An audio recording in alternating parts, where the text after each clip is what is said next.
দিয়ে দাও দিয়ে দাও। তোমারটা দিলাম, মায়েরটা বেড়ে হ্যাঁ আমারটা তো দিয়েছো পুরো সাজিয়ে। তারপরে মারটাও দিয়ে দাও। পাখিরটা করে দেরি আছে, আজকে পরীক্ষা হচ্ছে ওর। হুম মার আবার জ্বর এসছে। অল্প দাও, আবার লাগলে নিয়ে নেবে করে। হ্যাঁ ভাজাভুজি দিয়ে দাও একটু, ভাজাভুজি ভালো খায় মাছের থেকে। মা এটা কাঁচা লঙ্কা দেবো?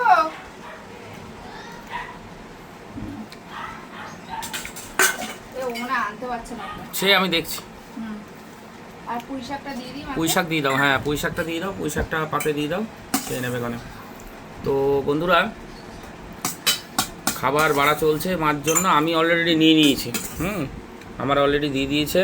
এখানে দেখুন আমাকে দিয়েছে কি, কাঁকরোল ভাজা, পটল ভাজা, স্যালাড, কাঁচা লঙ্কা, এখানে আছে ফুলকপি দিয়ে ফুলকপি দিয়ে তেলাপিয়া মাছ, আর এখানে আছে শোল মাছ দিয়ে জিরে বাটা, মানে জিরে বাটা আমরা যেরকম বান মাছ টান মাছের খাই ওরকমভাবে বানিয়েছে। আর এখানে আছে চিংড়ি মাছ দিয়ে পুঁই শাক। তো খাবারটা কেমন হয়েছে, রান্নাগুলো তো কেমন হয়েছে সেটা আপনারা না খেলে বুঝতে পারবেন না, তবে আইটেমগুলো কেমন হয়েছে অবশ্যই জানাবেন। দাও আমি দিয়ে আসি।